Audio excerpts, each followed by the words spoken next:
श्री राम समर्थ। गृहस्थी की आसक्ति कैसे कम होगी। हमारी आज की स्थिति के बारे में जरा सोचिए। गृहस्थी को हम छोड़ नहीं सकते। भगवान का प्रेम हमें चाहिए।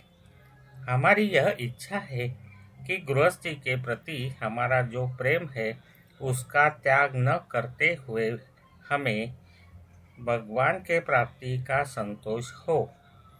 वस्तुतः हमारा यह प्रेम व्यभिचारी है। प्रेम भावना ऐसी है कि वह किसी एक ही बात के लिए स्थायी हो सकती है। एक ही म्यान में जैसे दो तलवारें नहीं समा सकती, वैसे ही प्रेम भावना दो बातों के लिए नहीं हो सकती। हमारे लिए सच्चा सुख भगवान के पास ही है और उसकी प्राप्ति के लिए हमें गृहस्थी का त्याग ही करना चाहिए, ऐसी बात नहीं है। मुख्यतः गृहस्थी में हमारी जो आसक्ति है वह नष्ट होनी चाहिए। शास्त्र में भी यही कहा गया है। शास्त्र अनुभव से बना है। हमारा अनुभव हम शास्त्रों के अनुभव से तुलना कर निर्णय नहीं लेते।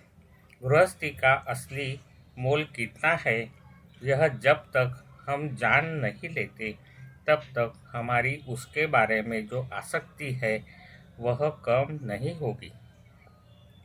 वर्तमान स्थिति में गृहस्थी में यह सुख नहीं है, यह अनुभव होते हुए भी आसक्ति छूटती नहीं।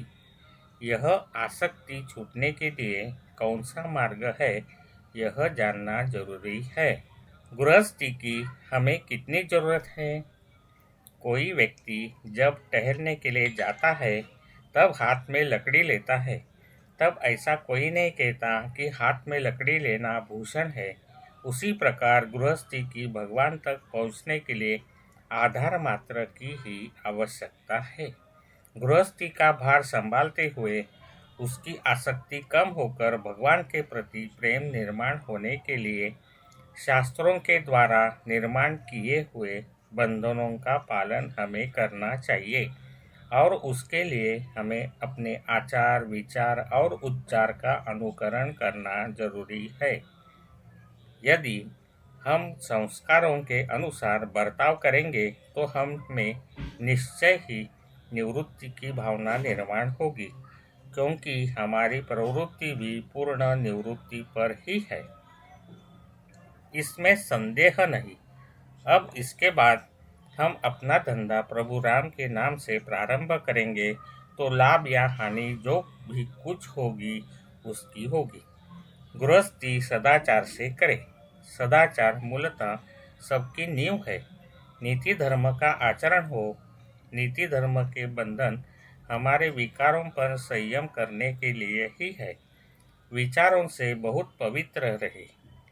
किसी का भी द्वेष या मत्सर न करे और दूसरों के अहित का चिंतन न करे। उच्चार तो बहुत सावधानी से करने चाहिए। सबसे मधुर भाषण करे।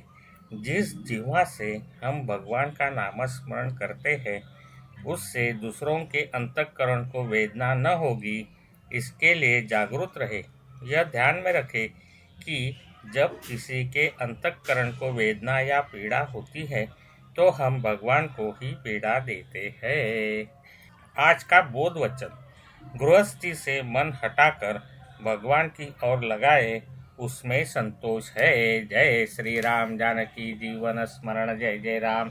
श्री राम समर्थ।